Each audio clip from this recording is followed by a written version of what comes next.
Saganang mamamayan.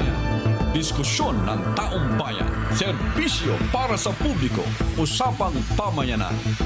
Saganang mamamayan. Programa para sa mamamayang Pilipino.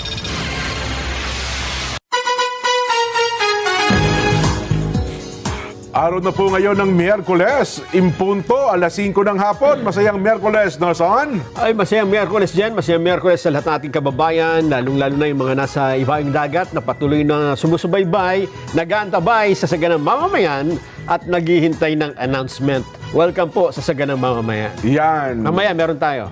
Ayan. Natapos na po, ha? Ang day 3 ng impeachment trial ni VP Inday Sara Duterte. At natapos na rin po yung cross-examination dito kay NBA agent Kalilong. No? Ang magkabilang panig at yung dapat na-expect na si Attorney Lontok Yes. ng NBI ata ay hindi na tinuloy. Lunes na po sila makikita-kita.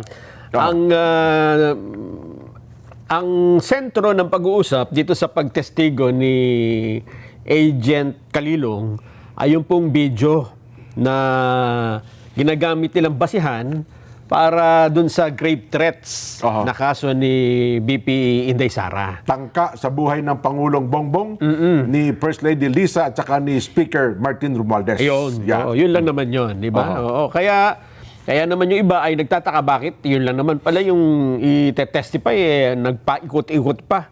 Ganun ho kasi yung trial, Yes. trial proper. Hindi po pwedeng katulad nung nangyayari sa mga hearing sa Kongreso, sa Senado noon, basta-basta na lamang na pwede nang iharap kahit anong kahit sino pwedeng magsalita at kahit ano pwedeng itanong. Hindi po kasi ganun sa trial proper. Dito po kasi may mga rules na sinusunod at marami ang judges. Yes. Meron kang presiding judge, Chiscudero, at meron siyang tawag doon. Ano ba tawag doon? Sign language interpreter. Hindi, atin yun eh. Atin yun. Yung sign language, hindi yung Dinig-dinig. Dinig ko yung may tumututol. Hindi, anong tawag doon? Wala naman audience dito, may narinig ako tumututol. Hindi pa ako Ay! Ay! Anong tawag doon? Meron siyang Nagaganchilyo. Hindi. Tagalista na maingay. Noisy. Nahirapan tuloy tayo no? Paano ba natin Senate President? Senate President. Yes. Kasi, Jen, siguro nagtataka kayo, bakit dalawa pa sila doon si Chis Escudero lang naman ang nagmamano? Nagpipreside. Ganun ho kasi kapag panoorin po niyo yung impeachment ni President Erap, kasi ang pagka-presidente, ang nagpe-preside ay Supreme Court Chief Justice. Dabide the time. Yes. So, ang Senate President, katabi niya. Tapos, ang Senate Presiding Justice, ang Chief Justice na Supreme Court. Pero doon kasi sa kanila, parehas sila kasing abogado. Nene Pimentel that time Di ba? Parehas silang abogado. Kaya active pareho Justice Davide. Ang totoo, mas active ngayon Nene Pimentel that time kumpara kay Justice Davide. Pero naman. Pero naging ngayon kasi gaano. Nahalata-halata. Hayaan na natin kasi wala naman tayong ganun talaga yan. Pinayagan naman nila. Pagkabat itong usapin ito, kino-question ngayon ito may pag-question ito sa kataas-taasang hukuman. Abangan po natin yan kung anong mangyayari dyan. Yun na nga po, meron tayong mga reglamento at bukod doon sa kanilang dalawang nasa harapan, meron pa pong mga senator judges na magbabantay din. Sa kanila, sa lahat ng kanilang mga sasabihin. Yun. Hindi po namin sasabihin na si ganito nakalamang, si ganito po nalamangan, nanalo po si ganito, nanalo si ganito. Yan ang kapuna-puna sa social media, Jen. Para sa mga karaniwang tao, normal na nanonood, na mayroong mga biases, tama lang naman kasi wala tayong magagawa. Opinion nila yun. Totoo yan. Pero, kapag media organization na dyan, nakagaya natin, at ang binabalita mo, balita na ha? At ang binalita mo ay halatang-halata naman na lagi na lang kakapit sa... Lumamang si ganito. Iba yun. At nalamangan si ganito. Yun ang hindi na sakop nung kasi opinionated na yung balita nila, mga kababayan. Tayo po, news presenter Oo, lang tayo. tayo wala tayong sinasabing Opo. kung sino lang. Sinasabi lang natin ang mga nangyari, di ba? Yes, opo. At kung may naalalaman tayo na mukhang mali, sinasabi rin natin. Oho. Halimbawa, kahapon, Jen, ang nag-o-object ay itong si Depense, di ba? Ano Yes. pangalan ng abogado na yan? Si... Yung nakabarong na... Oo. Kasi labanan ito ngayon ng nakabarong tsaka naka-Amerikano. Oo. Ang punan ng iba doon kahapon, puro object, puro object. Oo. Puro object. Wala ka namang gagawin dyan. Puro object. Yan lang bang gawain ng ano? Tapos sabi, lamang na lamang siya kasi puro sustain eh. Oo. Pumanigaan niya si yung presiding officer, puro sustain. Kaya, Yan. kaya ako, iiling-ilingan ko kahapon eh. Sabi ko, mga, sa bagay, ewan ko pati abogado ganun eh, ha? Oo nga. Sabi ko, hindi kaya sila nakakapanood ng totoong, hindi pa kayo nanonood ng legal, hindi nyo na ba Yung talagang hihiring sa korte, kahit no? yung sa TV dyan. Yeah, bagay, oo. Kahit yung si Better Call Saul, si Saul Goodman, Oho. yung attorney ni Peter, Mr. White, Walter White. Oo. Si Attorney Amando Virgil Ligutan pala Ayan yun. yung naka-Amerikana. Oo. Naka-Amerikana. Yung tinatanong ko, yung nakabarong sa yung nakabarong. ng depensa. Oo. Kasi kahapon, nasabi nila, ang galing-galing ng attorney Ligutan. Oo. Si puro object lang ang alam eh, ha? Oo. Puro object. Kaya nga ho, ganun eh. Kasi ang nagtatanong pa ay yung prosecutor. Yes. Ay, itong si Attorney Carlo Navarresa. Navarresa pala yan. Kaya ang Oo. trabaho nung kabila, mag-o-object talaga yan. Totoo. Ngayon naman, na nag-cross-examine na itong defense, tinan mo naman, puro object din si... ngayon ba, sasabi nyo, bakit puro object si Ligutan? Yan lang bang kayang gawin ng puro object, puro object? At puro naman, sabi nung presiding officer, Sustain. Hindi, Sustain. sabi, parang overruled. Overruled. Let the witness answer. Answer, Hindi puro ganun, di ba? Totoo. Kasi, siguro manood-nood din kayo ng kung paminsan-minsan. Kahit hindi na yung proper trial, doon na sa TV ninyo, sa Netflix, yung mga tungkol sa... Ganun talaga ang trabaho ng Nangyayari abogado. talaga yun. Totoo. Halimbawa, ikaw ang depensa, i-object mo sa lahat na ng kailangan. Na pwede. I object, your tie is not aligned with your... Lahat na lang. Pati nga tono ng salita. Oo, Diba? I object with your face. Your Yes. face have saliva in the... Pwede ho yan eh. Pati nga parang ni-intimidate mo yung witness, Oo. bawal yun eh. Ang sabi pa ni presiding officer Chis Escudero kanina private prosecutor Virgil Ligutan, you already sound frustrated. Kasi nga lahat object eh. Ganon. Ang ngayon, pagka tinignan mo ang social media, lahat ng mga nagsalita kahapon na, puro object si Narbasa, puro object. Ngayon, tingnan mo, masasabi nyo rin ba yan doon sa abogado na si Ligutan? Normal Na pinuri-puri talaga nyo kahapon? Okay, normal talaga sa korte yun eh. Kaya nga ako tatawa-tawa kasi nga, sabi ko, tingnan natin bukas kung walang objection lahat object, di ba? Totoo. Normal kasi talaga yun eh. Normal kasi yan. doon mo magkakaalaman yung kaalaman ng isang abogado, depensa, yes. prosecution. Ganun po talaga. Kasi kapag hindi ka nag-object, hindi mo ginagawa yung trabaho mo. Yun, Kasi tama naman talaga yan. May ano sila eh. May bayad yan eh. Meron at sabi sa prosecution na pro bono daw sila. Ewan ko, yun ang sinasabi niya. Wala tayong magagawa. parang ano po yan, di ba? Basketball. Para mas madali natin intindihin. Basketball. Yan, Guard ka. Oo. Halimbawa, si Michael Jordan yung Binabantayan mo. mo. Hindi dahil magdadakdak yun, hindi mo nakaharangin. Ay, di ba? mali yun. Ganun ho. At ilalabas ka ng coach mo, wala ka kwenta-kwenta kang bantay. Boss, Michael Jordan, sikat star player yun eh. Kaya nga Hindi kahapon, pwede yun. natatawa ko, sabi ko, pwede bang si Ligutan na mag-object sa sarili niya? Hindi. Yun. Tama, dahil ang nagpe-present siya, i-object talaga nung kabila. Yan. At tulad ng nakita natin ngayon, ang nagpe-present si Depensa o nag-cross-examine, puro object naman si Ligutan, di ba? Kaya hanggang ngayon nagsisimula, wag yung sasabihin, nakalamang si ganito, nalamangan sa ganyan, hindi ang yan. galing ni ganito, ang Wala galing ni yan. ganyan. Wala, hindi tayo makikinabang sa ganun. Yes. Wala hong magaling. Kaya tataka ko sa isang din pa naman yun ng College of Law. Ano sabi? Sabi, naku, hindi, ibang klase niya. Mag-present yung yun bang akala mo, simula pa lang, ha? akala mo, propagandista Bigla ko nilipat yung TV ko, wala kakakwenta-kwenta tao talaga to.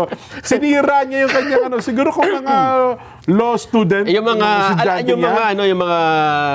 neutral dyan, yung mga nag-aaral, alam nila yan Yes. Kasi siyempre, masabihin nila, talaga? Ganun na. Ewan ko ba. Ako sa tingin ko yung, maapektuhan pati eskwelahan nun. Ang dami pa naman eskwelahan na din na ng College of Law yun. Hindi, kaya ganun talaga kapag nagkaroon ka na ng bias, di ba? Ganun. Kahit nga, ano ang gawin mo, ay makikita, di ba? Katulad kanina, Jen, yung isang, wag na natin pangalanan, isang senator judge, ha? Oo. Kahapon nagtanong siya, tapos conclusion. Tapos kanina, ganun na naman. Totoo. Anong tawag doon? Nag-redirect. Nag-twice. Kumbaga parang kang abogado ng prosecution na pareho. Yung kanya kasi, kaya hindi maganda, towards conclusion lagi yung kanya Pinagalitan pa nga niya si Senate President. Hindi naman pinagalitan. Nagsabi pa, ba't yung mga nauna kong pinanood na mga hindi naman sila mahigpit masyado? Totoo. Hindi naman ako nagre-reklamo. Kanya dapat mas maging maluwag tayo para... hindi nga gano'n. Yan ang problema kapag hindi tayo... Dapat pinag-aralan muna natin. Diba? Meron naman sabihin, nagagalit sila pag, ganyan kasi kayo, hindi kayo abogado, hindi kasi kayo abogado. Kami man po, hindi rin kami abogado. Pero alam namin kung paano basta dapat ang abogado, di ba? Tapos meron pa isang senator na nag-post din Sabi niya, parang kasi ang lecture ng isang kapwa ko senador hindi niya to lecture ng lektura. Yung problema, ang sabi ng mga comment, ganyan ka magsalita kasi hindi ka naman abogado, kaya hindi mo naiintindihan. Yun tuloy nangyayari. Tayo po, observer lang tayo. Tignan natin, sa mga pagkakataon. Sabi nila, may gaganti ng tao ba? Pinapanood natin. Ang ganti mo lang dyan sa eleksyon. Di ba? Wala ka naman magagawa dyan Kurutin, gusto mo? Ayun, wala ka naman magagawa. Manonood ka lang dyan. May stress ka. Kung tayo din po, may mga biases habang pinapanood natin. Nagtanong yung kabila, ayaw mo doon. Naku, di ma-stress ka. Kaya lang po, academic discussion. Para tayo pare-paras matuto, etc. Pero kung tayo mismo magkakaroon ng biases, sa mga pangyayaring ito, wala din mangyayari sa atin. Maapektuhan tayo. Sisira ang araw natin. So, kanina po, tinapos na yung pagharap dito kay NBI agent Kalilong. Expert. Ano ba, expert ba siya o... Kasi nagtalo sila kung expert o competent witness. Sabi mo nga, mas tama nga daw yung competent. Kaya tuloy biglang kinuha yung kanyang credentials Oo nga. Diba? Pero sa mga pagdinig daw po ng NBI, mahigit 30 na ang kanyang Naharapan. Naharapan. Ewan ko, hindi naman paramihan ata yan. Anyway, isa po sa mga dapat obserbahan na lamang natin ukol sa mga bagay na ito. Again, ang atin po sinasabi ay matututo tayo sa usaping ito. Kung may nag-object, okay lang po yan. Pati sa ngayon, sa chat group, makikita mo, doon sa ating mga taga-subaybay at mga nag-obserba, meron silang kanya-kanya. Huwag ko kayo magtalo-talo. Di ba? Si BP Inday Sara nga, papito-pito lang. Di ba? Ang Pangulong Bongbong din po ay masaya lang. Pakuya-kuya lang din. Samantalang tayong nanonood, kayo na-stress kayo, nasisiraan kayo ng loob. Wag. Hayaan natin, Kasi yan naman sila rin na magpapasya. At tandaan natin, iba po ang pagpapasya ng impeachment court dun sa talagang korte. Malaking pagkakaiba. Dito kasi, hindi naman titingnan nila yung merits and demerits ng kaso. Guilty hindi siya guilty beyond reasonable doubt. Dapat yun ang makita nila. Sa korte kasi, beyond reasonable doubt, may kaunting puwang ng pag-aalinlangan. Diba? ano mo yan, pawawalang sala. Pero dito, hindi. Political decision po ito eh. Kaya nga. Di ba? Paramihan po ng boto ito. Paramihan ng fans. Paramihan po ng boto. Oo. Kaya sabi, anong bawi ng taong bayan dyan? Yan nga po, ang bawi natin dyan sa eleksyon. Di ba? Doon ka nila ito ang ginawa mo nung nakarang impeachment, ha? Ayun na po yan. Kaya kagaya nga ng nasabi na namin sa inyo kahapon, kami naniniwala na itong impeachment na ito ay ginawa lang, talagang ipinursige para pantakip doon sa flood control. Biruin nyo, di ba? Kung sila ay nag-impeachment trial, busy sila, busy rin ang mga tao. Yan. Di ba? Ito pinag-uusapan eh. Pero, hindi ho tayo papayag. Tayo mga simpleng mamamayan na gusto nilang utuin, hindi ho tayo papayag. Kaya kapag nakakita kayo ng mga tungkol sa baha, eto na. Nako! Yan ang nagpapaalala sa atin na, teka muna, akala nyo matatakasan nyo ang flood control scandal? Akala nyo matatakasan nyo yung pananagutan ninyo? Back to main issue tayo. Ay, hindi. Back to main issue. Kasi kapag tuwing may nagtatangka na ito ay makalimutan ng mga Pilipino, bumabalik naman ang baha sa kanilang mga bahay para magpaalala na, hoy, mas importante ito. Kasi dito, pwede kayong malunod. Pwede kayong mawala ng tahanan. Pwede kayong mamatay dito. Mamatay. Oo, nangyayari yan. Yan ang mas importante, di ba? Kaya dapat yung priority, kapag tayo ay nasa social media, tingnan din natin kung sino ba yung mga tao na ang gusto ay kalimutan na itong flood control na ito. Yan ang markahan natin. Ayan, oo. Sinong mga, halimbawa, senador, ang gusto ay kalimutan na natin ang flood control. Nako. Sinong mga congressman na ngayon ay mas importante sa kanila ang ibang bagay kumpara sa kapakanan ng mga mamamayan na lumulubog sa baha? Kagabi, Nelson, bigla nagpaalaala naman ng katalagahan. Ayan, ano ba nangyari kagabi? Hindi mo mapigil. Eto po, mga kababayan. Yan ba yon? Saan lugar ito? Sa Quezon City. Don Antonio Holy Spirit Drive. Wow! Malapit po yan sa Batasang Pambansa. Wala pang bagyo niyan, ha? Talaga naman, Kuha po yan ni Edmar Bapud Rocha. Ang location po, Don Antonio Holy Spirit Drive. Baha po yan, kagabi. Saan pa? Ito po, hindi nyo malilimutan Batasan yan. Hills. Barangay Batasan Hills. Hindi pa ba kayo na kinikilabutan dyan? Batasan Hills, ibig sabihin, malapit po ito sa opisina ng mga congressman. Sa Batasan mismo. Kaya pala naglalaro, puro bata eh. Bata. Puro nagtampisaw ang mga bata. Talagang ipinapaalala, no? Hindi ho natin makakalimutan talaga ang baha at hindi tayo makakalayo dyan. Ay, nako, ito parang dagat. Sabi niya, wala pang nananagot sa amin eh. Ito naman, nako, Malabon City, Nelson. Tunsuya, Corner, Kadima, Malabon City. Naku, grabing bahaya, no? Kuha po naman yan ni Samboy Ortega. Sige, paano niya ipipikit ang inyong mata dyan? Ito po, Malabon City Government. Kuha nila yan. Saan lugar ito? Dyan sa paligid po ng Malabon. Baka sabihin nila, hindi, dati nang baha talaga dyan eh. Ito naman ay sa Valenzuela City. Nako, si Erwin Gatchalian, no? Lugar ito ng ating Senate President. Nako po. SP. Oy, nagpapaalala yung flood control sa atin, no? SP. Huwag nyo akong kalimutan ng baha. Nako. Baka umuwi pa ba si SP sa Valenzuela? Baka sa Quezon City na. Ayun na nga. Eto pa po, Commonwealth Avenue. Commonwealth yan? Ayan, Parang ilog eh. Kuha ba yan Erlo Bringas? Mukha nga, nakamotor eh. Kasi si Erlo Bringas Ayan, galit na galit kagabi. Hindi nga, ang daming hindi nakauwi dyan eh. Oo. Grabe. Buti na lamang yung motor ni Erlo nako-convert na jet ski. Wow! Nakakabili na pala na ganyan ngayon. Ayos Convertible eh. Talaga naman, Kapag ka bumaha, sana nga makaimbento kayo. Mga motorcycle manufacturer, pwede bang sa Pilipinas nako-convert sa jet ski yung mga motor na nabibenta ninyo? Di ba? Ano pa? Yan ang nangyari. Matindi. Ano pa yan? Saan pang lugar?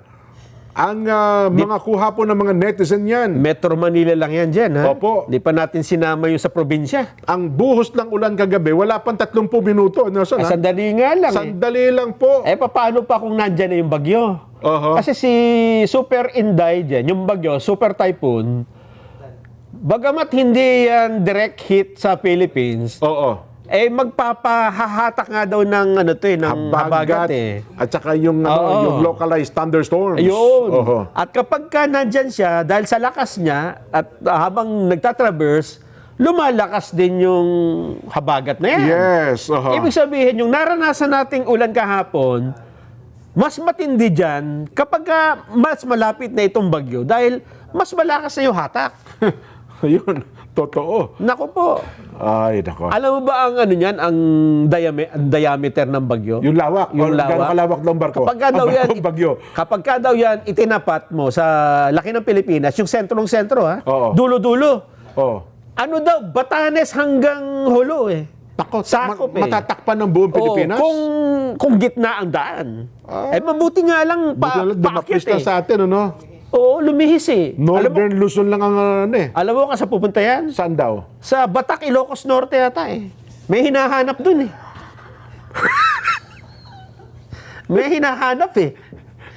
Ano kaya yun? Hinahanap niya. Siguro yung mga bumabatak doon. Baka may, yung mga taga... Baka adik yun pagka bumabatak. Hindi, yung bumabatak ng barko. yung mga ano doon. Ganun ba? Oo. Nako po. Mag-ingat po tayo sa pagdating ng super typhoon na yan. Kaya ang sinasabi ng panahon ngayon, oy, huwag nyo kaming kalilimutan, ha?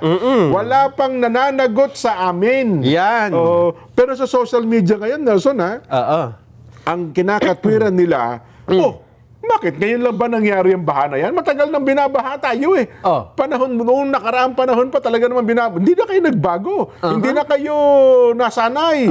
Talaga naman binabaha ang Metro Manila kapag umulan. So okay lang na ninakaw yung pang-flood control. Parang Kasi magsanay na lang tayo sa baha. yun ang kanilang naratibo. Eh, no? Masakit na katotohanan. Okay na lang na pabayaan natin yung mga nagsamantala sa kabangbayan dahil sanay naman na tayo sa baha. Noon pa yan eh.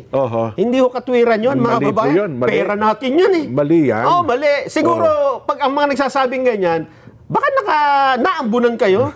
Baka naman naambunan kayo. Ayaw nyo lang aminin, di ba? Oo. Ako sa tingin ko, kaya nila sinasabi yon, yung naratibo na yon, Nelson, masakit man ang loob din nila mismo. Wala lang silang magawa. Bakit? Kasi mga warrior sila sa social media. Warrior. Lahat ng sasabihin ng mga tao ito, kokontrahin nyo, ha? Ganon. Ganun na lang ang nagtatrabaho ng mga yan. Kahit sabing gwapo kayo, sabihin nyo, hindi, pangit kami. Pangit kayo. Ganun talaga. Ganun ba? Ganun talagang trabaho nila. Yun ang trabaho ng puro kontra. Para lang bigyang katwiran yung kanilang naratibo na masanay tayo sa baha. Kung may nangyari mang baha at malala, noon, tanggapin natin sapagkat matagal na pala nangyayari yan. Di ba? Naku po, napakamaling katwiran nun, mga babayan. Di ba? Kasi meron nga mga lugar na wala namang ulan, baha eh. Natatanda mo yung pinuntahan natin sa Kalumpit? Yung sa barangay Barangay Bulusan. Ay, Yes. naku po. Ako nabagbagang damdamin ko doon dyan eh. Ha? Bigla kong napanood ngayon yung palabas ni Kevin Costner. Anong palabas? Yung Waterworld. Yun. Nasanay ano? sila. Ganun ang nangyari. Ganun ang buhay nila. Oo. Mabuti na lawang, wala pang palikpik yung nakausap natin. Gusto nang tubuan ng palikpik eh. Naku po. Yung pamilya na dinalaw natin doon. Kaya yung mga nagsasabing, hindi, sanay naman na tayo sa baha, siguro, hindi nyo nararanasan yung talagang binabaha araw-araw. Baka kayo ay nakatira sa mga subdivision. Diba? Baka kayo sa mga mamahaling condominium. Baka kayo kapag umuulan, bumabaha sa iba, sa inyo ay hindi. Kasi elevated yung lugar nyo eh. Nakatira kayo sa pangmayaman eh.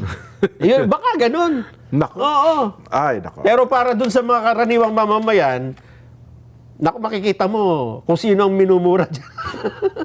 Ayun. Di ba? Tsak yun. Pagka nakita mo yung comment section Oho. at nakita nila, bumabahan na naman, magkakaalaman kung sino ang sinisisi nila. Yan.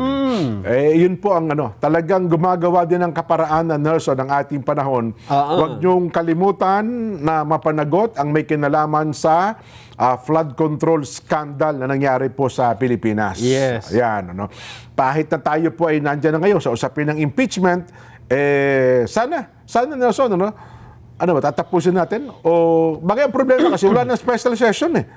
Sa na sila ngayon eh. Ang pinag-uusapan pa talaga impeachment. Oo. So, walang session na may kinalaman sa Blue Ribbon Committee. Sino ba chairman ng Blue Ribbon ngayon? Sa bagong majority? Si... Erwin Tulfo? Oo. Hindi. Si Benda. Nagbago na ba pangalan niya? Senador Erwin Tulfo.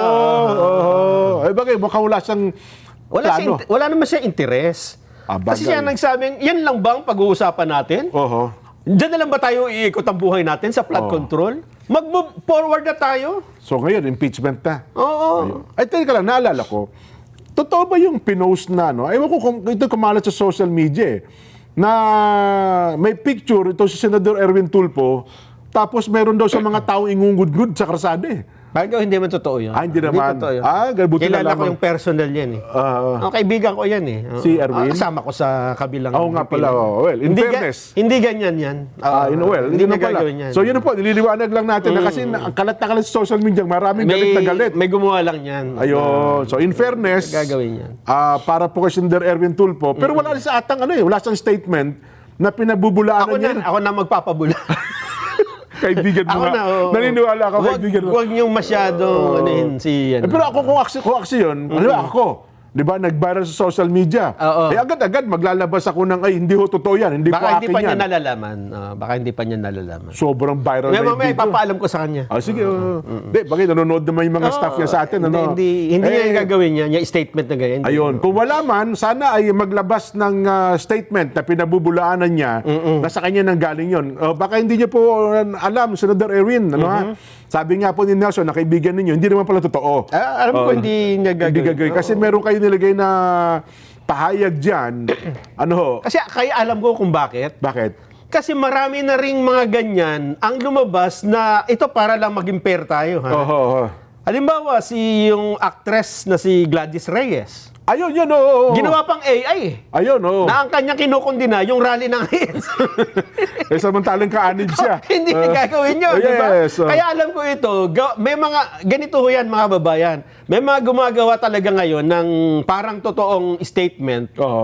Pero ina-attribute sa isang personalidad. Sa isang tao, gagawan pa ng picture, gagawan ng video. Pero pag tiningnan mo mabuti, hindi ho gagawin ng tao na yun. Totoo. Yun. So in fairness, wag niyo na po pakalatin yun. Pati nga yung picture ni Senator Marcoleta na nag-flying kiss, umaago sa luha, na parang hindi rin totoo yun, di ba? Diba? Hindi rin po totoo. Marami talaga gumagawa ng kung ano-ano. Meron pang isang, may ginamit pang isa. Naka-brace. Yung leg po. Din yung sinasabi ko yung Statement. yung statement na ikaw ang nakinabang ng 75 million, lahat kami makukulong. Hindi rin totoo yun. Hindi yan ho ang dapat na siguro sa NBI. Kasi tinanong kayo nga, Nelson, singit ko yan Tinanong kayo na ni Senador Tito Soto yan, nakaramihan daw ba ng mga AI ngayon, may nakalagay AI sa bandang ibaba? AI generated? Kasi ngayon po, marami ding fake news at hindi totoo na wala namang AI. Walang label. Walang label ng AI. At kung iba man, di ba? Hindi nalelebelan Malelebelan mo lang yun kung, halimbawa, pinagawa mo sa AI, tapos direktang mo siyang in-upload, madedetect. Ayun. Pero kapag kahit pinagawa mo sa AI, inedit mo pa, hindi naman dedetect yun. Ba't sagot ni Kalilong, pangalan ni Kalilong, So, sobrang busy na rin ano sabi sa niya? pagod na yun. Ano sabi? Oo, Sabi, opo, madedetect. at saka mayroon daw AI generated na Sa Facebook may ganun. sa Facebook. So kahit pala Bawa, AI generated. Oo. Tapos inedit mo pa. Dumaan sa... Kasi pagka dumaan sa editing, Oho. mag-iiba na eh. Magkakaroon na So ng kahit ibang... hindi AI generated, walang nakalagay na AI. Ayun. So marami din pala noon. Oo. Kasi mahalata mo pagka AI may nakalagay na AI. Pero kahit na ito AI, ang iba wala nakalagay na Oo. AI generated. Kaya ang daming nakakapanloko, di ba? Yun, Kasi oh. kung lahat yan na may label, edi malalaman natin kaagad. Kung AI o hindi. Oo, kaya lang hindi po ganun eh. Ang Kaya dami wag ko talaga kayong- nanloloko ngayon. Tama, huwag kayong patol ng patol. Iba naman, share ng share. Akala totoo agad ang mga statement. Ano? Dalawang bagay po yan. Una, gagalitin ka talaga. Ayan, oo. Bakit ka gagalitin? Para mag-engage ka, di ba? Oho. Magko-comment kayo, mag-aaway-aaway kayo doon. Oo. Kumikita yung nag-post. Kaya kapag nakakita kayo ng something post na nakagagalit, una, wag muna kayo magalit. Number one, wag Oo. ka munang magalit. Yan, oo. Pangalawa, suriin mo muna at tingnan mo kung ito ba ay totoo o Ayun, hindi. oo. Oo. Eh, ang problema talagang ang post nila nanggagalit talaga. Nanggagalit talaga. O kapag kasi mantakin mo, Nelson, sino ba naman ang hindi magagalit? Halimbawa sabi nung Senador Erwin Tulfo, ingungud-gud ko yung Yung mga radari, yung mga nagrally. nagrally. Bay, Oo. di ba? Abay, loko ito. Yan Bay, yung sinasabi natin. Siguro, Senador Erwin Tulfo, ipahanap mo kung sino gumawa niya. Yan, oh. Oo, total, di ba? Ipahanap mo. Madidetect yan. Oo, kasi kung hindi mo ipinahanap, baka totoong sinabi mo. Baka isipin ng tayo, ikaw pa rin pagawa niyan. ano? Ipahanap mo kasi sobra na yung mga taong ito. Dami nag-react. Tsaka Sobra marami na. sa kanya, nag-accept ng challenge. Oo. Eh. Di ba? Oo. Yun pong- Baka mamaya may kumalabit sa'yo dyan, di mo alam. Ingud-ngud ka bigla, di ba? Oo. Wala kang kaalam. Ano ba mo ginaganyan? Sabi ba, kami yung mo, ikaw bigla Oo. nakita, di ba? Kaya dapat mo yan. Yan. I-complain mo. Ipahanap niyan, kung sino may kagagawa niyan, para ikaw mismo ang Yes. masabing hindi ang may kagagawa niyan. Oo, totoo. Oo. Ay, naku. So, sabi ni Kuya Leo Villapuerte, hinahabol na ng baha ang mga mambabatas, papunta ng batasan na po sila. Kuya Leo, marami pong salamat sa inyo, no, ha? Ayun, kayo ho ba'y maglalakbay sa pamamagitan ng mga sakyang pandagat? May paalaala po ang PPA, panoorin po natin ito.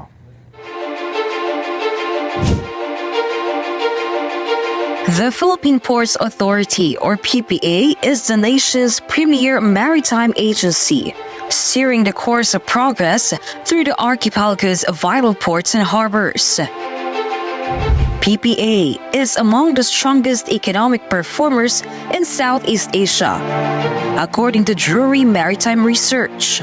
This translates into bigger figures for the economy, creating a ripple effect in all sectors. PPA's mission is to provide modern, sustainable, and resilient port infrastructure and facilities to provide responsive, reliable, and efficient port services, and to promote a regulatory framework that is transparent, fair, and relevant to the needs of all stakeholders. To keep pace with the global trends and improve operational efficiency, the PPA has implemented various technological upgrades.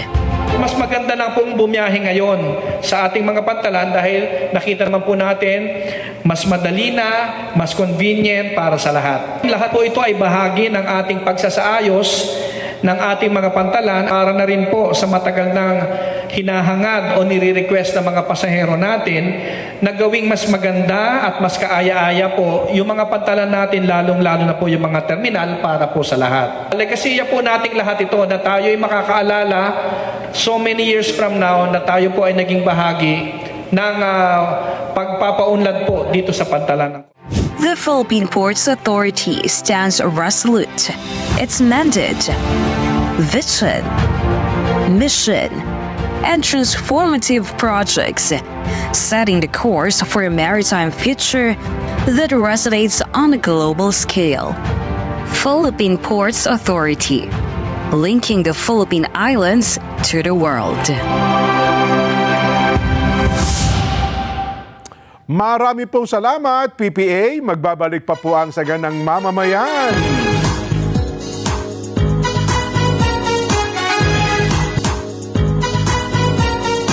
Mga kapatid, mga kabarangay, mga kasambahay, mga ka-SGM, panalo clock na.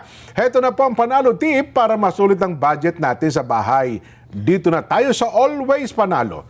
Ito po, pure gold, pare ko. Mababa ang presyo, very convenient sa dami ng stores nationwide at laging kumpleto. At may Pure Gold mobile app din po. Kaya doon sa mga ayaw pa pong lumabas, ay pwede mag-order. Magpa-deliver via Pure Gold Mobile. I-download nyo na po ang Pure Gold Mobile. Ayun, at nagdiriwang pala ng kanilang wedding anniversary. Aba, ang Ate Lilian tsaka Kuya Rodel del Rosario. Wow. Happy 35th wedding anniversary. Wow. Aba, talaga naman ang bait ni Ate Lilian, ha? Ate Nakatagal, Lilia. ha? Ate Lilia.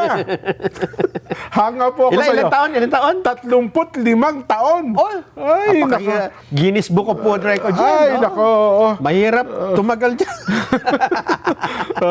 Ang amin pong paghanga sa iyo, Ate Lilia. Ate Lilia del Rosario. Kilala ko yan si Odel eh. Si Kuya Odel. Kaibigan ko dati dyan eh. Kaibigan ko yan dati. Ganun ba? Hindi nga ako nakatagal. Pero siya 30... Matagal ko kasama ang Kuya Rodel. Sa Pasay pa lang. Yan, ha? Kuya Rodel, mabuhay ka. Sabi niya, grabe kayo sa akin, ha? Ganun. Naunawaan mo naman kami, Kuya Rodel, ano, ha? At unawain mo pang mabuti. Ate Lilia, ha? Pakiunawa mo pang mabuti ang Kuya Rodel, ano, ha? Sige, sige. Tuloy tayo, bigla ko nawala. Ito yun, Nelson. Ako, mabibigla ka rito. Ha? Nagdesisyon na pala ang Korte Suprema. Na? Nako. At talagang sinabing unconstitutional, labag po sa batas. Eh, matagal na yan di ba? Oo nga, no, parang nabasa ko na ito. Ano ba ito? Kaya natin pinakuha yan, Jen. Oho. Kasi may ibinulgar si Congressman Lian Lebiste. Ito po yung ito yung sinasabi ko, yung 60 billion. Yun. Oho. Kasi di ba yung, magkano nga yun, yung pondo ng PhilHealth? 90 billion sa kabuuan yan na inilipat sa National Treasury. So, ibig sabihin, may 90 billion ang PhilHealth, Kinuha, nilipat sa, National Treasury. ayun. First tranche, second tranche. Yung third tranche, nakakuha na ng TRO, hindi na pinatuloy. Oo, Kaya pero- sa kabuuan na naipasok, 60 billion lang. 60 na. Oo. Eh tapos, bukod sa PhilHealth, may kinuha pa, di ba? Meron pang kung hindi ako nagkakamali, 150 billion sa PDIC. Ayun. Ayan, mayroon pa. Kaya ngayon naging desisyon ng Supreme Court sa PhilHealth, pwede rin daw gamitin yan dapat ng PDIC para ibalik sa kanila yung naunang kinuhang pondo. Ayun, at sabi nga ng Supreme Court sa kanilang desisyon, Oo. unconstitutional yan. Yes. Ibalik niyo yung pondo sa pambansang kabangbayan. Yes. Bawal po yan. Oo. Ibalik, Oo. kunin sa pambansang pondo, ibalik sa PhilHealth. Yes. Yes. Ano ha? Eh, ganito po ang nangyari. Unang-una, tinatanong natin, anong masama naman kung kinuha? Oh. Tapos, ibinalik. Oho. E di, okay lang, patas lang. Oh, yun nga. Naku po, maling-mali. Kasi, Bakit? alam mo ba kung bakit pala kinuha yung pondo na yan? Oh. Para magkaroon ng pondo ang mga proyekto na ang karamihan ay flood control projects. Kasi nakapalob tayo sa mga unprogrammed funds. Unprogrammed appropriations. Tama, unprogrammed appropriations. Ito ang sabi ni Kong Lebiste sa kanyang post. Oo. Narito ang resibo Oh. ng 153 billion DPWH projects na pinondohan ng PhilHealth at PDIC noong 2024 mula sa unprogrammed appropriations. Oho. Ang ibig sabihin nito, mga babayan, para maintindihan ho ninyo, ang unprogrammed appropriations kasi, wala siya talagang, hindi siya kasama sa may budget eh. Sa program, yes. Ang baba, gumawa tayo ng national budget. Oo. May mga unprogrammed appropriations, pero walang nakalaan na mga pondo kung saan makukuha yun. Yes. Kasi ang may pondo lang, yung nasa... Kapalob talaga sa GAA. Oo. At yung nasa baba, unprogrammed. Bakit naglalagay ng unprogram? Ang sabi dito, halimbawa, may mga pangailangan ng biglaan, di ba? Kaya nga kinuha-question, bakit flood control? Program ba yan? Baka kasi may nag-request ng pondo, kailangan, etc. O, Ngayon, para humapondohan yon, dapat magkakaroon ng biglang pondo. okay. Sa... May mapagkukunan ng pondo. Biglang lilitaw. Oo. Ang ibig sabihin, saan man galing yan, maliban sa bagong buwis. Okay. Hindi mo pwedeng pondohan ng budget ang program appropriations kung maglalabas ka ng batas na may bago tayong collection ng buwis para pondohan ng unprogram, illegal yun, hindi pwede. Hindi pwede. Kasi dapat dun talaga sa may national budget yon. Ngayon, May nakita sila. kaya pala, May nakitang mapagkukunan. kaya pala nilagyan ng mga unprogrammed projects dahil iniisip na nila na mapopondohan natin yan. Oo. Saan tayo kukuha? Oo. Ayun, may pondo yung PhilHealth. Madaming Ay, may pera pondo ang yung PDIC. PhilHealth. Oo. Tapos, kinuha nga nila, di ba? Pero ng mga miyembro yan. Ano? Nilipat nga nila. Oo. Napondohan ngayon ang mga project na ito, karamihan nga daw po ay flood control project noong 2024. So, yun ang sinasabi ni Congressman Lian Libiste. May resibo siya, meron siya mga dokumentong pinakita dyan. Naku. Ibig sabihin, totoo, na kung, kung hindi Pero po, teka lang, ba't 153 billion? 153 Sa billion. kabuuan ba yung ano? Oo, PDIC tsaka PhilHealth? PhilHealth. Nako. Nagastos sa pala. Paano pinababalik? Kasi pinababalik yung 60 billion eh. Yun nga, saan ba kinuha yun, di ba? Oo. Pero, anuhin mo natin, isa-isahin natin. Ha? Oo. Parang ganito po yan. Kung hindi nila kinuha, tingnan nyo mabuti, ha? Kung hindi nila kinuha yung PhilHealth Fund, hindi ho mapopondohan yung mga... Walang mapagkukunan. Walang pagkukunan. Walang So, pagkukunan dapat ng pondo. noong 2024, Oo. walang flood control. Ito yung resibo, eh. Ganun. Dapat noong 2024, wala yung mga unprogrammed appropriations. Oho. Hindi maisisingit yung mga project na yon. Oho. Ngayon, nilagyan nila, kinuha nila ng PhilHealth, nagastos ngayon yung pondo ng PhilHealth. Ayun. Ang tanong, ganun-ganun lang ba yun na pwede mong isole? Ay, hindi mo pa pwede. Oho. Kasi, kung isoli mo yon, ito bang mga nagastos dyan, mababawi pa yan? Hindi na. Na-consummate na yan. Yung bang flood control project, maibebenta para ibalik dun sa PhilHealth Fund? Hindi na. Oo. Kaya nga, meron ho talagang irregular dito. May naganap na krimen talaga dyan. Halimbawa, ang para ho maintindihan ninyo, mga Oo. babayan, halimbawa, merong isang kutsilyo. Kutsilyo. Kutsilyo. Oo. Kinu- Hiniram ko sa'yo dyan, ha? Oo. Pinalipat, akin muna to, dyan, ha? Oo. Ililipat ko muna sa possession ko. Tapos, paglabas ko, sinaksak ko yung isang tao. Oo. Then, naganap yung krimen. Oo. Ang sabi nung ba't mo kinuha yung kutsilyo? Hindi naman sa'yo yan. Ay, di, okay lang, isosoli ko lang kay Jen. Oo. Ganun hong ginawa nila sa pondo ng PhilHealth. Naganap yung krimen eh. No? Kinuha nila yung pondo. Oo.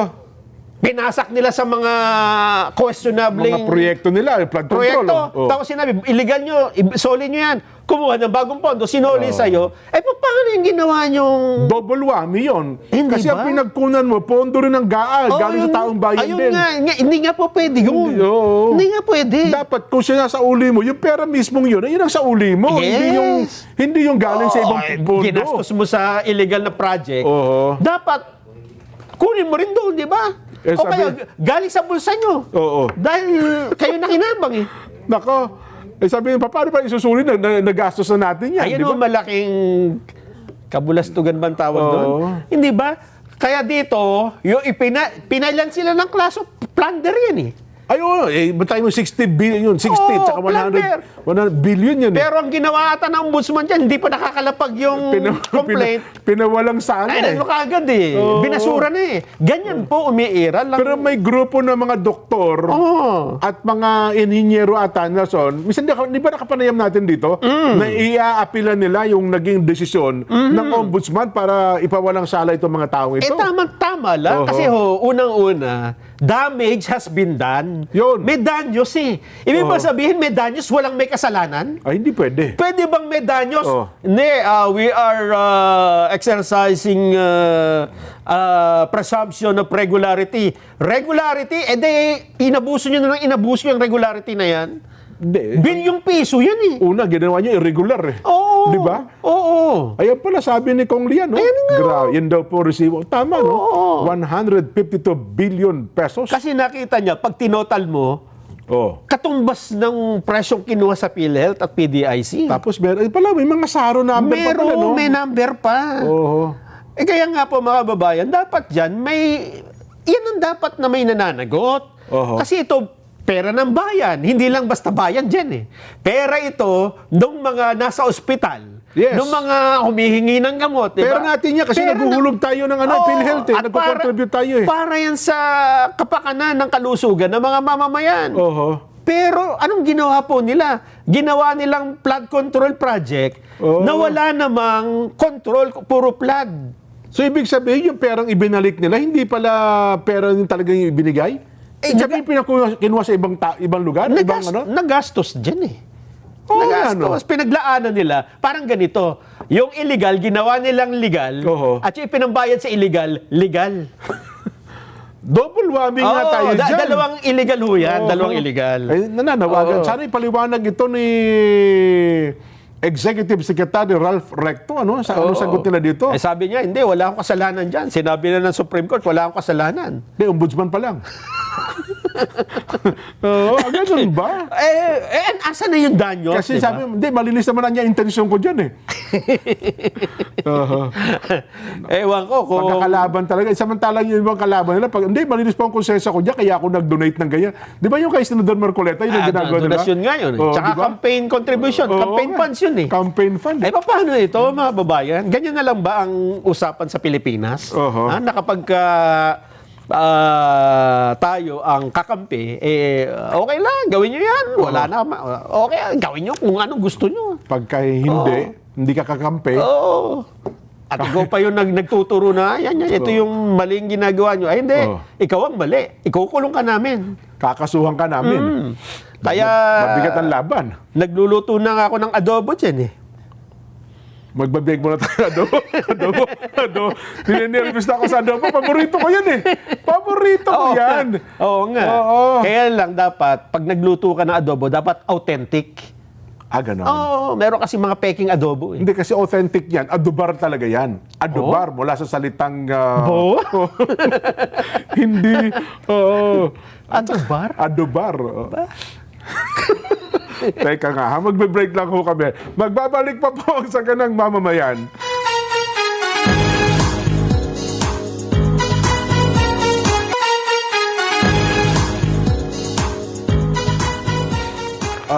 Meron naman pala sagot si Executive Secretary Ralph Recto. Sabi niya, we will continue to uphold the rule of law, respect due process, and work to uplift the lives of our kababayan. Yun sinasabi ko. I will not get distracted by political noise. Wala. The work of improving government performance and services is my priority. Yun. Noon daw pong January 2026, sinabi ni Executive Secretary Ralph Recto na hindi lamang ganap na sumunod ang pamahalaan sa pasan ng Korte Suprema sa pamamagitan daw po ng pagbabalik ng pondo sa PhilHealth. Kundi dinagdagan pa ito upang mas mapaglingkuran ang publiko. Pero gusto natin malaman dyan, sana pinaliwanag niyo po, saan nyo kinuha yung binalik nyo? Yun ba mismo yung o kinuha niyo po sa pondo ng gobyerno din? Para sila, nag-appropriate, di ba? Dising siya, galing sa GAA. Kaya nga, pagka ganun. At galing sa appropriations. Parang ang ginawa nyo, indirectly, yung ano tawag doon? Unprogram. Unprogram, Ay ginawa niyong program. Kasi kung ginamit niyo po yung pera at napaglaanan niyo na ng pondo, yung ginastusan niyo na, tapos kukunin niyo rin doon sa program, di ba? Yung unprogram, pinondahan mo. Yung pondo, kinuha mo sa program. Double whammy nga yun. Parang, di ba? Ewan ko kung walang... Kung marapat lang ba yun? Mukhang aywan ko lang. Sige, abangan natin kung totoo po ang mga bagay-bagay na yan. Hindi pa nga yata nagre-reklamo dyan yung mga bangko dyan eh. Yung sa PDIC, yung pondo nila, di ba? Kasi pera din ng miyembro yan eh. Ay, yun, hindi pa nabiyabalik eh. Ganun ba yung 150 billion? Oo, ang pagkaalam ko, hindi pa naibabalik ng PDIC. Oho. Kasi naman, di naman ata umaapil ang PDIC. Kaya nga. Tahimik lang. Oo. Kasi pwede na daw gamitin ng PDIC, yung naging desisyon na ito, ng Korte Suprema eh. Tama. Ayun, PDIC, pakiliwanag nyo nga po. No, ha? Ibinalik ba sa inyo? O kayo po ay ano na lang, nag-tiimbaga? Oo. Ay, nako.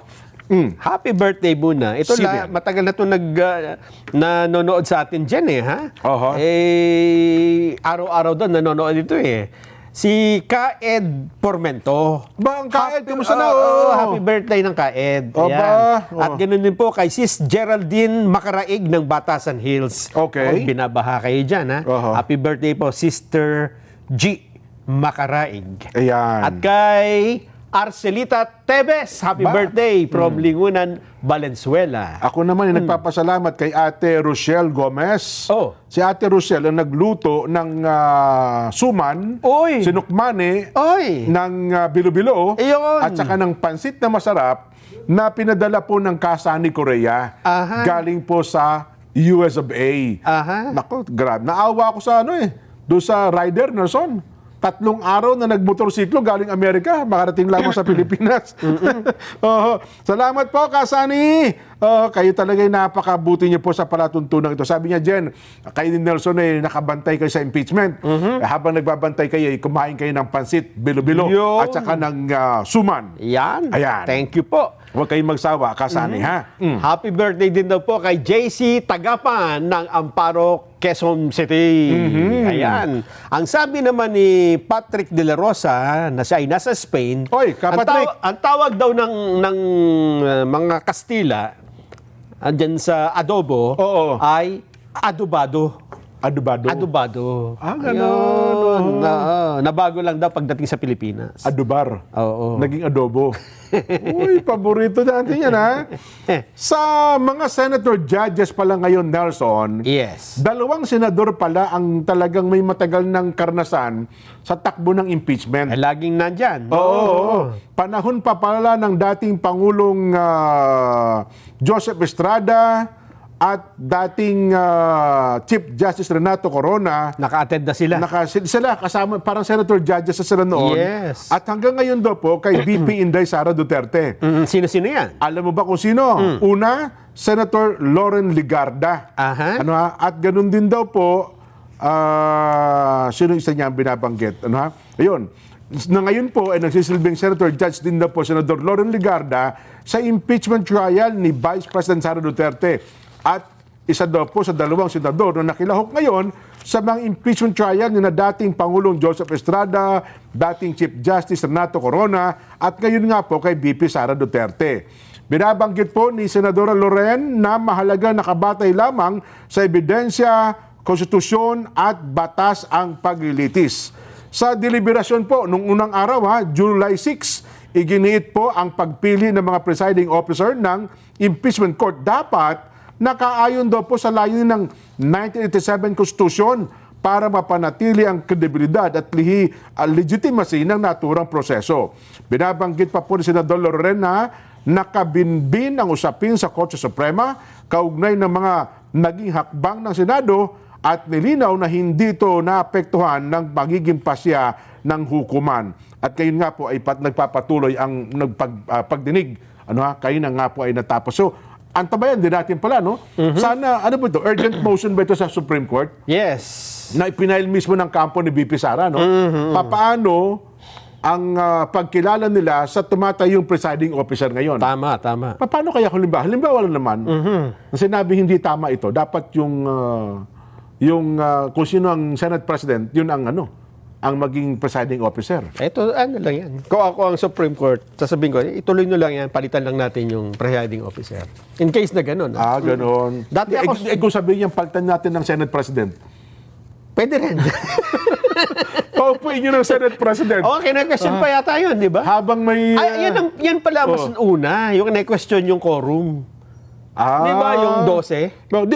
Binanggit niya si Senador Robin Padilla din, di ba? Oo, pagka doon nangyari, and then lahat ito, baliwala na. Yun na nga. Oo nga, Masasayang pala itong nangyari ito. At least maganda-ganda na napanood na rin natin. Ayun. Kasi kung sasabihin ng Korte Suprema, well, kaya sige lang po. Question of law ito, no? Magdedesisyon naman sila, tapos na impeachment eh. Ang Supreme Court. Ganun katagal, di ba? Hindi, pero kung urgent motion, sana aktuhan agad, ano? Sa lalong madaling panahon para maalis ang mga pag-question sa usaping ito, Nelson. Eh, yun ngang pagpapadala kay Digong sa dahig eh. Oo. Matatapos na yata yung hearing sa ICC. Oho. Hindi pa madedesisyonan eh. Oo nga Di pala, ba? no? Oo. Mhm. Ang Kuya Julius Monzon Alonte, Kuya Jen, Kuya Nelson, sabi niya, magandang hapon. Dito po sa Palawan, gusto namin makatikim ng adobo. Oh. Aba, pabati din po kay Kuya Jeff Viterbo at sa misis po niya nakasubaybay sa dito po San Isidro, Calawan, Laguna po. Ayun. Di pinakamabuti po, Kuya Julius, pagluwas ninyo, magdala na kayo ng adobo, lutong Palawan. Oo. Di ba? Oo. Ayan, sige. Para nang sa ganun, makatikim tayo ng adobo ng Palawan. Adobong puti yata sa kanila. Oo. Ang masarap. Yung announcement natin. Ganon? Ito na po. Sa tamang-tama, baka wala po kayong gagawin sa Biyernes, mga kababayan. Yan ang sinasabi ko. Opo. Aha. Labas mo na yung announcement. Ito na po. Sa Biyernes po, mga kababayan, Makinig po kayo mabuti. ganap na alas 8 ng umaga ay magsisimula na po ang serbisyo publiko ng Radyo Agila at ng Net25. Yan. Sa mga magpaparehistro po ng kanilang sasakyan, wala po kayong rehistro, ano pa man, meron pong serbisyo caravan ng LTO dito po sa Net25 grounds July sa Friday. 7. July 17. July 17 po yan. Next Friday ba yata? Hindi po itong Friday na darating, ha? Ah. Next Friday po. Hindi yan po ang- surprise. Hindi po. Okay. Ano po ito? Ngayon, kung halimbawa, diyan kayo sa labas, magluto kayo ng adobo, dalhin dito, Maganda, para ito kay maganda. Jen, para kay Nelson. Yan po ang maganda. Yun. Pinakamaganda magagawa ninyo. Oo, kasi alam nyo naman, So, dun sa mga may sasakyan, Oho. ng mga rehistro, pwede ho kayo mag-renew. Pwede rin po ang driver license renewal. Oho. One-stop na to, one-stop shop. one-stop shop na po Kumpleto ito. na. Ayun. Pati driver's, ano tawag doon, yung Student license. student license, Smoke emission. smoke emission, kompleto na po License, yan. oo. Yan po ang ating mahalagang pahayag sa araw nito. Sa Biyernes, magkita-kita tayo. Opo. July 17. July 17. Yes. Opo. Meron pa po kayong panahon para makapaghanda. Ano ha? Adobo meal habang nanonood ng saganang mamamayan. Get well soon, Nanay Ine ng Bulacan. Salamat po. Okay na? Wala tayong oras. Wala na ba? Bukas Baka na lang announcement. ulit. Bukas ba ibang Bukas, announcement? bukas, oo. Bukas pa po yung mga mahalagang announcement. Ano ha? Si Tatay Juan at Nanay Vilma Mercuria, magandang hapon po. Ito na po ang ating palatuntunang Saganang Mamamayan. Programang paborito ng bayan sa umaga naman, alas 5, mga balitang kompleto at totoo, 100%. Bye!